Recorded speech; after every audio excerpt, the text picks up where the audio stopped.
네, 그러면 이제 5월 23일 청소년부 예배를 시작하겠습니다. 다 같이 사도신경함으로 예배를 시작하겠습니다. 나는 전능하신 아버지 하나님, 천지의 창조주를 믿습니다. 나는 그의 유일하신 아들, 우리 주 예수 그리스도를 믿습니다. 그는 성령으로 잉태되어 동정녀 마리아에게서 나시고 본디오 빌라도에게 고난을 받아 십자가에 못 박혀 죽으시고 장사된 지 사흘 만에 죽은 자 가운데서 다시 살아나셨으며 하늘에 오르시어 전능하신 아버지 하나님 우편에 앉아 계시다가 거기로부터 살아있는 자와 죽은 자를 심판하러 오십니다. 나는 성령을 믿으며 거룩한 공교회와 성도의 교제와 죄를 용서받는 것과 몸의 부활과 영생을 믿습니다. 아멘. 네, 제가 잠시 기도하겠습니다. 사랑하는 주님, 오늘도 우리 청소년부의 지체들이 이렇게 함께 모일 수 있게 하시니 감사드립니다. 코로나라는 상황에도 불구하고 이렇게 모일 수 있음이 얼마나 은혜인지요. 주님, 예배를 드림에 있어서 성령님께서 함께 하셔서 주님 말씀을 깨닫는 은혜와 말씀을 전하는 능력을 함께 주시고 이 말씀이 우리의 일용할 양식이 될 수 있게 도와주시옵소서. 이 모든 말씀 우리 주 예수 그리스도의 이름으로 기도드립니다. 아멘. 네, 오늘 함께 나눌 말씀 오늘 하나님께서 우리에게 주신 말씀은 레위기 19장 2절 말씀입니다. 네, 한 절인데요. 레위기 19장 2절 말씀을 제가 대표로 봉독하겠습니다. 너는 이스라엘 자손의 온 회중에게 말하여 이르라. 너희는 거룩하라.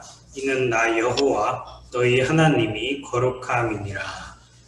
아멘. 네, 오늘은 너희는 거룩하라라는 제목으로 말씀을 함께 나누겠습니다. 네, 제가 지난주도 아니고 최근에 친구 한 명을 만났는데요. 친구 만나는 게 독특한가 싶겠지만 저는 주변의 그 친구들이 저처럼 전도사이거나 교회나 제가 다니는 그 신학교를 다니는 경우가 많아서 거의 다 기독교인이에요. 근데 제가 최근에 만난 이 친구는 기독교인이 아니에요.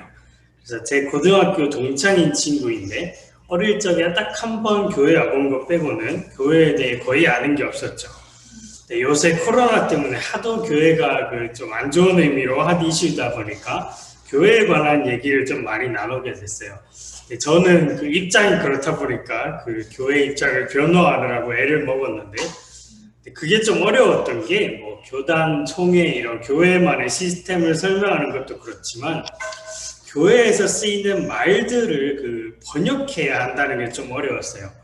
여러분도 한번 생각해 보면 교회에서 쓰는 그 말들을 여러분이 밖에서 학교나 이렇게 학원에서 친구들이랑 대화할 때 보면 거의 안 쓰는 걸 알 수 있어요. 특히 그런 말들을 우리가 많이 접하는 건 이 성경에서인데요. 우리가 보는 이 성경 역시 다른 언어로부터 번역한 거기 때문에 그리고 그 번역 시기가 좀 오래됐어요. 우리가 지금 보는 이 개역개정이라고 하는 그 버전인데요. 이게 좀 오래돼서 발주가 좀 독특하죠. 그래서 예전에 떠돌던 것들을 보면 이런 것도 있었어요. 네, 누가 맘스터치를 먹으러 가기로 했다 하는데 이런 식으로요. 정우가 가로되 주여 입맛이 없사오니 내 무엇을 먹으리까? 여름이 원수처럼 나를 쫓나이다. 이런 식으로 이제 하는 거죠. 그래서 이게 좀 오래된 짤인데 네, 이런 식으로 성경체라고 이렇게 쓰기도 있어요. 그래서 이런 말투도 오늘 말씀이랑 좀 비슷하죠. 이는 뭐뭐이기 때문이다. 이런 식으로. 근데 이런 그 말투만 독특한 게 아니라 더 독특한 건 단어인데요. 여기 구원, 죄인, 그리스도, 메시아, 십자가, 부활, 성령, 삼위일체, 은혜, 성찬, 거룩 이런 거 밖에서 안 쓰잖아요.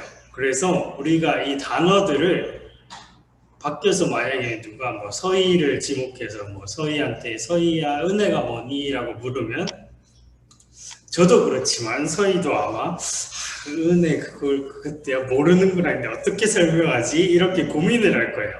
근데 이 말들을 교회에선 당연하게 쓰는데 이게 교회에서는 그 기독교적인 특정한 세계관을 좀 알고 있기 때문에 가능한 거예요. 그건 뭐 성경을 읽거나 이렇게 설교를 듣거나 하면서 좀 스며들게 되죠. 근데 이런 단어들을 뭐 반드시 뭐 번역해야 된다 뭐 이런 건 아니지만 의미를 한번 생각해 볼 필요는 있는데요. 그 중에 오늘 우리가 살펴볼 단어는 거룩입니다. 이 거룩이라는 단어는 정말로 교회 밖에서 듣기 힘든 단어인데 심지어 교회 안에서도 이게 정확히 뭘 뜻하는지는 설명하기가 참 어려워요. 오늘 말씀에 보면 이 단어는 주로 하나님에게 쓰입니다. 그래서 뭐 찬송가 보면 뭐 거룩 거룩 거룩 이런 식으로 찬송이 있을 정도인데요. 그래서 하나님에게 쓰여서 나 하나님은 거룩하다 이렇게 말할 때는 하나님에게 속하는 어떤 특징들을 말하는 것이라고 해요. 뭔지 잘 모른다는 거죠. 그리고 오늘 말씀에는 하나님을 넘어서 너희는 거룩하라라고 해요. 그래서 이 거룩하라는 말의 그 1차적인 뜻을 따져서 보면 구별된다 뭐 그런 뜻, 그런 식의 뜻이 있는데요. 이 구별된다라고 하면 우리가 뭐 세상 사람들과 좀 달라야 된다 이런 뉘앙스가 담기죠. 구별된다는 게 또 이렇게 생각할 수도 있잖아요. 분리되는 건가? 라고 생각할 수 있어요. 그래서 이렇게 뭐 수도원 같은 데서 살아가는 거죠.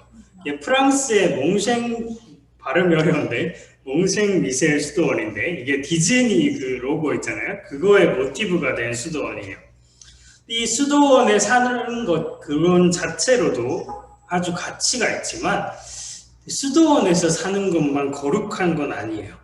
그래서 우리가 예배 전에 조금 전에 고백했던 그 사도신경에 보면 거룩한 공교회라고 해서 교회가 거룩하다라고 했어요. 그러면 교회가 만약에 수도원 이런 식으로 세상과 분리되는 식으로 거룩하다라고 하면 교회가 분리된다, 구별된다, 혹은 우월하다라고까지 생각하는 그런 오해가 생길 수 있겠죠. 거룩하다 도대체 뭐길래 이렇게 의미를 질질 끄느냐? 그걸 살펴보는 게 오늘의 목표입니다. 그래서 오늘 말씀 역시 지난주와 마찬가지로 시내산에서 하나님이 모세를 불러서 야 이스라엘 자손에게 가서 요 말을 전해라 하는 그런 내용인데요. 그래서 너희는 거룩하라 라고 하면서 이는 나 여호와 너희 하나님이 거룩함이니라 라고 말해요. 근데 만약에 이 말씀이 오늘 읽은 2절에서 딱 끝났으면 모세도 어리둥절하면서 거룩 그게 뭐지? 하면서 이제 산을 내려왔을 텐데 다행히도 하나님이 그런 삶이 어떤 삶인지를 가르쳐 주십니다. 이게 19장 전체에 해당하는데요. 제일 먼저 나오는 건 십계명과 비슷해요. 너희 각 사람은 부모를 경외하고 나의 안식일을 지키라. 나는 너희의 하나님 여호와이니라 인데요. 여기서 주목할 건 우리가 부모에게는 주로 그 어버이날 이런 때 보면 공경한다라는 말을 써요. 근데 경외한다라는 말을 썼죠. 경외한다는 말은 주로 하나님께 쓰이는 말로 뭐 존경 그리고 뭐 두려움 이런 것들이 합쳐져 있어요. 근데 부모를 하나님처럼 공경하라 뭐 이런 느낌이 되는데 하나님처럼이라고 하니까 약간 거부감이 들 수 있어요. 그리고 심지어 우리가 요새 세상이 좀 흉흉하잖아요. 정인이 사건 이런 것들 생각하면 부모를 무조건 하나님처럼 경외해라 이렇게 말하면 좀 거부감이 커질 수 있을지도 몰라요. 근데 이게 우선은 이스라엘 사람들의 맥락에서 이해를 해야 되는데 이스라엘 사람들의 경우에는 부모가 자녀에게 하는 교육이 매우 중요했다고 해요. 그래서 부모님이 일종의 모델로서 자녀들에게 하나님이 어떤 분인지를 보여주고 삶으로 보여주고 그리고 하나님이 어떤 걸 요청하시는가 이런 걸 보여주는 역할을 했다라고 해요. 그래서 부모님이 앞서서 하나님이 그 요청하시는 그런 삶을 살고 있기 때문에 부모님을 하나님처럼 경외하라는 요청이 가능한 거죠. 그래서 유대인들은 십계명을 이렇게 분류를 할 때 보면 부모님을 공경하라라는 그 말을 하나님과 연관지어서 계명을 해석합니다. 그래서 이건 부모님에게도 신앙의 모범이 되라라는 그런 요청이라고 할 수 있겠죠. 다음으로 안식일은 주로 거룩함이 안식일은 우리가 이렇게 다룰 기회가 언젠가 있겠지만 시간 중에 구별되는 시간입니다. 그래서 지금 주일과 비슷하게 하나님을 생각하고 하나님이 우리에게 하신 일을 기억하는 그런 시간이죠. 그리고 이어지는 4절도 십계명을 떠올리게 하는데요. 우상을 섬기지 말고 신상을 만들지 마라 이렇게 말합니다. 그 다음에 나오는 5절에서 8절을 보면 화목제라는 그 속죄제 비슷한 그런 제사가 나오는데요. 이 화목제는 감사의 제사라고 해요. 근데 여기에 독특한 구절이 있는데 그 화목제로 드리는 제물들 중에 이 첫째 날과 둘째 날은 그 제물을 먹어도 되는데 셋째 날에는 그걸 다 불사르라고 합니다. 왜냐하면 그걸 먹으면 가증하다라고 하기 때문인데요. 이건 상징적인 효과가 있어요. 왜 그런지는 그 정확한 해석이 없고 그렇게 할 때에 이 예배를 드리는 것의 가치와 중요성을 깨닫게 하는 그런 지난주에 본 속죄제 같은 그런 효과가 있었을 거다라고 얘기를 합니다. 그래서 여기까지 보면 주로 거룩함이 하나님 혹은 예배와 연관된 것이다 라는 그런 생각이 들어요. 부모를 경외하는 것까지 포함해서 말이죠. 그렇지만 이어지는 구절들을 좀 보면 꼭 그런 의미만 있는 건 아니구나 라는 걸 알 수 있는데요. 레위기 19장 9절에서 10절입니다. 우리 하람 선생님이 9절 10절 말씀을 한번 읽어줄 수 있을까요? 네. 너희가 너희 땅에서 곡식을 거둘 때 너는 밭 모퉁이까지 다 거두지 말고 내 떨어진 이삭도 줍지 말며 내 포도원의 열매를 다 따지 말며 내 포도원에 떨어진 열매도 줍지 말고 가난한 사람과 거류민을 위하여 버려두라. 나는 너희의 하나님 여호와이니라. 아멘. 네, 감사합니다. 이거를 이제 우리가 농사를 짓고 있다라고 생각을 해볼게요. 근데 농사를 지었는데 곡식이 다 떨어져 있는데 그걸 다 추수해야 되잖아요. 그런데 일부러 좀 남겨두라고요. 그러면 좀 손해를 보잖아요. 우리가 생각할 때 뭐 포도원의 열매도 다 따지 말라 그러고. 근데 그걸 왜 남겨두라고 하는지 보면 가난한 사람들과 임시로 이렇게 머무는 외국인들인 거류민들을 위해서 남겨두라고 합니다. 이건 사회적 약자들을 위한 배려인데요. 그래서 성경에 룻기라는 책이나 이 밀레의 이삭 줍는 여인들, 그 교과서에 많이 나오는 그런 그림이죠. 이런 것들이 그런 그 배경을 반영하고 있어요. 그래서 사회적 약자들을 위해서 그 사람들이 먹고 살기 위해서 일부러 배려를 좀 하라는 그런 의미의 말씀입니다. 이런 말씀이 또 있는데 십계명의 그 뒤이은 구절들을 보면 십계명의 뭐 도둑질, 사기, 뭐 거짓말, 거짓맹세 이런 거 하지 마라 이런 것들 언급하다가 또 이렇게 말합니다. 너는 네 이웃을 억압하지 말며 착취하지 말며 품꾼의 삭슬 아침까지 밤새도록 두지 말며 너는 귀먹은 자를 저주하지 말며 맹인 앞에 장애문을 놓지 말고 내 하나님을 경외하라. 나는 여호와이니라. 이렇게 말합니다. 여기 보면 품꾼이라는 사람들이 나오는데 이 사람들은 일하는 사람들이에요.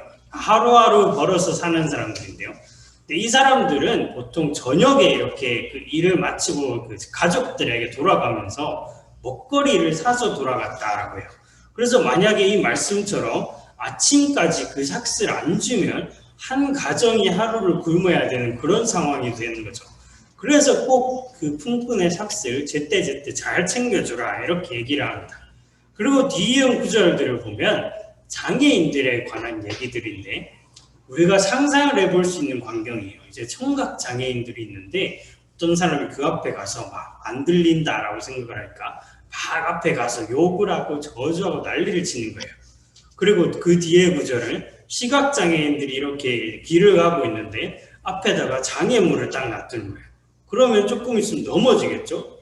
그런 것들을 이제 그 장애인들을 조롱하는 그런 광경들이 이제 그 우리가 상상할 수 있는 광경이에요.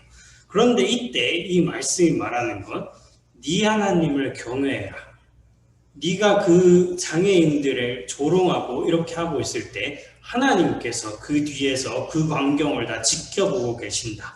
이런 메시지를 주고 계십니다. 그래서 마태복음에 보면 양과 염소의 비유라고 불리는 그런 비유가 있는데요. 거기에 보면 그 사람들을 구분하는데 뭐 양이랑 염소 이런 식으로 그 지칭을 하면서 구분을 해요. 그래서 뭐 오른쪽에는 누구, 왼쪽에는 누구 이렇게 구분을 하는데 그게 의인과 죄인을 상징하고 있어요. 근데 거기에 그 임금으로 등장하는 게 하나님인데 그 하나님이 하신 말씀 중에 보면 이런 말씀이 있습니다. 내가 진실로 너희에게 이르노니 너희가 여기 내 형제 중에 지극히 작은 자 하나에게 한 것이 곧 내게 한 것이니라. 그래서 하나님에게 하는 일이 된다라는 거죠. 그래서 이렇게 사회적 약자들을 챙기고 사랑하는 것 역시 거룩한 삶의 모습이다라고 말하고 있습니다. 그리고 또 뒤에 보면 이제 재판에 관한 말씀들이 나오는데 재판할 때에 너희는 가난한 자라고 편을 들지도 말고 세력이 있는 자라고 편을 들지도 마라. 오직 공의롭게 공정하게 재판을 해라. 그리고 뒤에 35절과 36절에 보면 재판뿐만이 아니라 네가 사업을 할 때도 불의를 저지르지 마라 라고 이렇게 말하고 있습니다.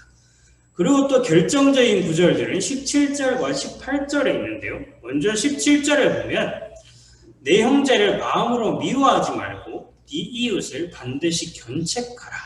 그러면 네가 그에 대하여 죄를 담당하지 아니하리라. 그러니까 누군가 우리 주변의 사람들 중에 어떤 심각한 범죄를 저질렀다. 그러면 그걸 미워하고 마음에 담아두지 말고 꼭 말을 해서 이렇게 얘기를 해줘라. 그리고 그게 꼭 너를 위한 것이기도 하다라고 이제 말을 하죠. 그리고 마지막 18절은 이렇게 말하는데요. 원수를 갚지 말며 동포를 원망하지 말며 네 이웃 사랑하기를 네 자신과 같이 사랑하라. 나는 여호와이니라. 네, 이 구절은 예수님께 어떤 율법 교사가 와서 예수님 가장 중요한 계명이 뭡니까? 라고 물었을 때 하나님 사랑과 더불어 인용하신 그 구절이기도 해요. 그래서 레위기에 있는 게 가장 의외인 것처럼 느껴지는 그런 구절 중 하나인데요. 네 이웃을 내 몸과 같이 사랑하라. 오늘 말씀은 이게 바로 거룩한 삶이다 라고 말합니다. 그래서 거룩한 삶이 어떤 의미인가? 이거를 이 앞에 살펴봤던 것들과 19장 전체가 말하는 걸 같이 정리해보면 이렇게 몇 가지로 나뉘는데요. 좀 분류하기 애매한 것들도 있지만 대략 두세 가지로 나뉩니다. 먼저는 하나님만 예배하라는 구절이에요. 아까 뭐 안식일 이런 구절들이 포함되는데요. 그래서 하나님만 예배해라. 다른 우상들, 다른 것들이 아니라 하나님만 예배하라. 그것이 거룩한 삶의 한 가지 모습이다라고 이제 가르쳐 줍니다. 그리고 두 번째는 의외인 것이 인간관계에 대한 규정들이었어요. 그래서 이웃관계에서 사람들을 사랑으로 대하고 존경으로 대하라. 그리고 특별히 사회적 약자들을 배려해라. 이런 내용들이 있었습니다. 그리고 둘째에 속하는 걸로 볼 수 있지만 아까 방금 본 재판이나 사업을 할 때 공정하게 공평하게 해라. 그런 식의 말씀이 이제 포함되고 있어요. 그래서 우리가 이 목록들을 쭉 보면 당연한 얘기를 하는 것 같다라는 그런 생각이 좀 들죠. 근데 이런 당연한 공고들 뒤에는 특정한 구절이 반복되고 있는데요. 바로 이 구절입니다. 나는 너희 하나님 여호와이니라. 나는 여호와이니라. 우리가 주목해서 보지 않았지만 그 뒷구절들의 요 구절들이 계속 반복되고 있죠. 그래서 도덕 교과서에 나올 법한 그런 내용들이 하나님의 이름이 뒤에 함께 나오면서 아주 강력한 공고가 됩니다. 나는 너희 하나님 여호와다. 나 여호와는 거룩하기 때문에 나를 따르는 백성인 너희도 나를 닮아서 거룩한 삶을 살아라 라고 말합니다. 그리고 그 거룩한 삶은 하나님만 믿고 예배하라 이런 차원에서 끝나는 게 아니라 이웃을 사랑으로 대하는 삶이었다라고 할 수 있죠. 그렇게 거룩한 삶은 아까 수도원처럼 분리된 삶 혹은 신앙생활에만 국한되는 그런 얘기가 아니라 오히려 아주 일상생활에 적용되는 그런 말씀이다라고 할 수 있습니다. 물론 우리가 이 레위기에 있는 모든 말씀을 문자 그대로 지켜라라고 하면 조금 지키기 애매한 구절들도 있어요. 하지만 이 레위기 말씀을 통해서 하나님께서 의도하신 것이 무엇인가는 아주 중요하죠. 그래서 예수님께서는 레위기 19장이 말하는 이 정신을 다른 말씀으로 이렇게 요약하십니다. 그러므로 하늘에 계신 너희 아버지의 온전하신 것 같이 너희도 온전하라 라고 말이죠. 그래서 예수님이 보시기에 만약에 교회 밖에서는 자기 마음대로 살다가 교회 안에서 와서는 하나님 이름 부르면서 주여 주여 이러고 있다면 이건 결코 거룩한 삶이 아니라고 생각하십니다. 그래서 이렇게 말씀하시죠. 나더러 주여 주여 하는 자마다 다 천국에 들어갈 것이 아니요 다만 하늘에 계신 내 아버지의 뜻대로 행하는 자라야 들어가리라. 네, 이 말씀은 정말 우리를 지금 돌아보게 하는 그런 말씀이죠.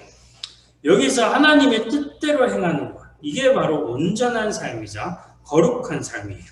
그리고 그 핵심은 사랑으로 행하는 것이었죠. 오늘 레위기 말씀을 통해 하나님이 이스라엘 백성들에게 그리고 우리 모두에게 가르쳐 주시는 것의 핵심이 바로 이것입니다. 그리고 예수님은 말로만 그렇게 하시는 게 아니라 몸소 그것을 보여주셨는데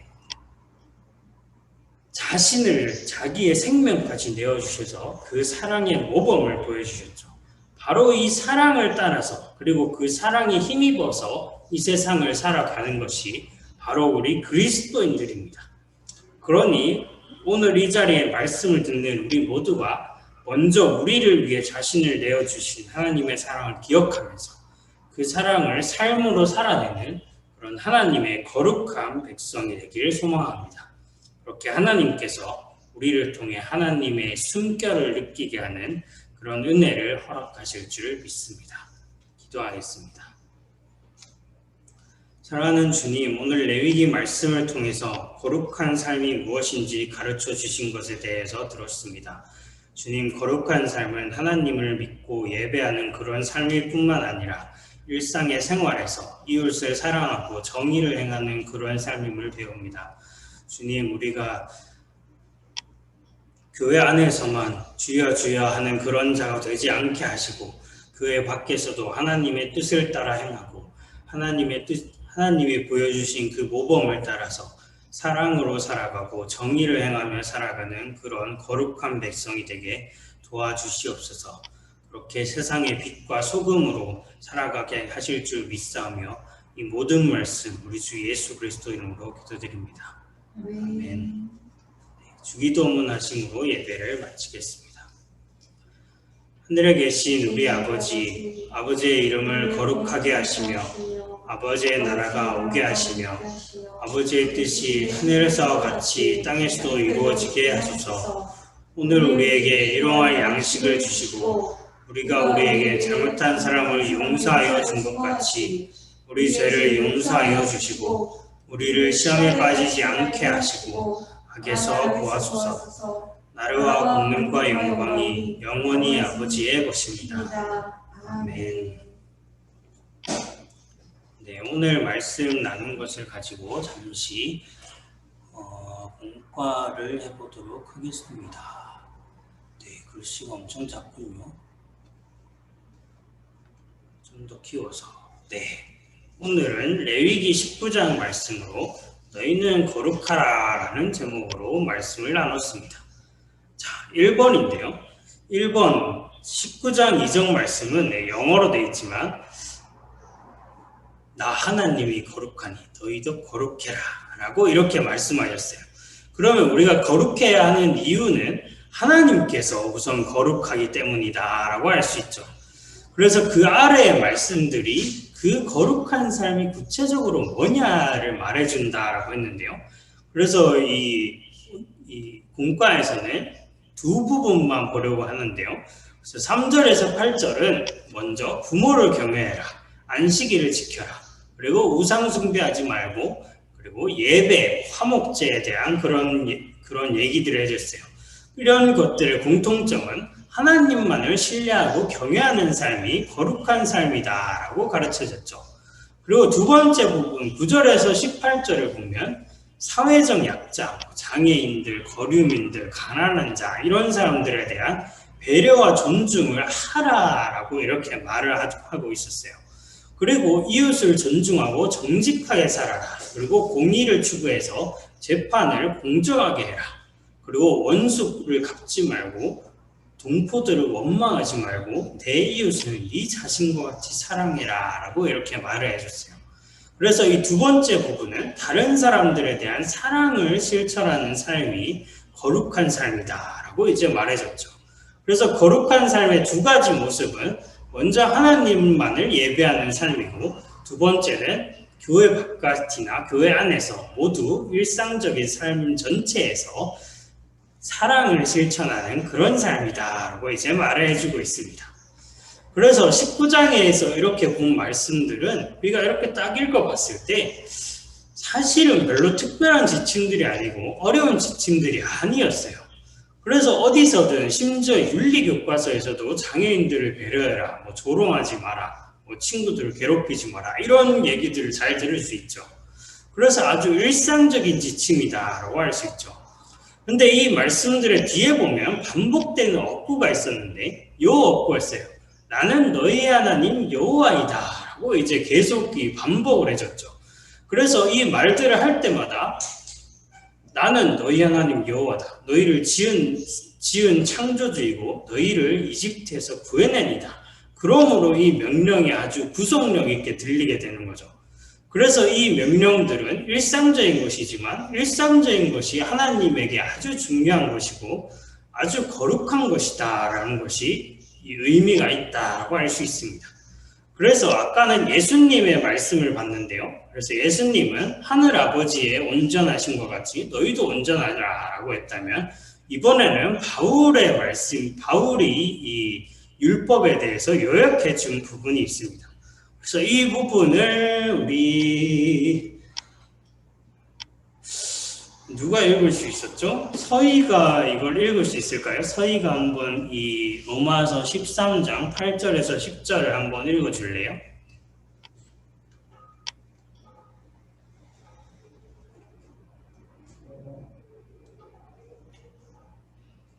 네, 뭔가 말하는 게 어려움이 있는 것 같습니다. 그러면 제가 잘 안 보이지만 한번 읽어볼게요. 피차 사랑의 빛 외에는 아무에게든지 아무 빛도 지지 말라. 남을 사랑하는 자는 율법을 다 이루었느니라. 간음하지 말라, 살인하지 말라, 도둑질하지 말라, 탐내지 말라 한 것과 그 외에 다른 계명이 있을지라도 네 이웃을 내 자신과 같이 사랑하라 하신 그 말씀 가운데 다 들었느니라. 사랑은 이웃에게 악을 행하지 아니하나니 그러므로 사랑은 율법의 완성이니라. 그래서 이 말씀처럼 거룩한 삶은 그야말로 사랑으로 살아가는 삶이고 그것이 하나님이 말씀하신 계명과 율법을 지키는 삶이다라고 오늘 말씀에서 배울 수 있었습니다. 네, 그래서 함께 드리는 기도를 읽고 우리 소임 선생님께서 대표로 한번 읽어주시겠습니다. 함께 드리는 기도 한번 읽어주시겠습니다. 사랑하는 주님, 오늘 우리가 거룩한 삶을 산다는 것이 어떤 삶인지에 대해 배웠습니다. 우리가 세상을 살아감에 있어서 하나님을 닮아 거룩하게 살아갈 수 있도록 인도해 주세요. 우리가 그렇게 세상의 빛과 소금으로 살아갈 수 있게 도와주세요. 거룩하신 예수님의 이름으로 기도합니다. 아멘. 네, 감사합니다. 네, 오늘 예배는 이것으로 끝이고 이제 여러분이 이제 내일부터 또 시작되는 그 일상생활 속에서 오늘 말씀처럼 거룩한 삶을 살아가게 되길 축복합니다. 네, 저희 모두 그렇게 살 수 있게 인도하실 줄 믿습니다. 네, 그러면 이번 한 주 잘 보내고 다음 주에 또 만날게요. 안녕. 안녕.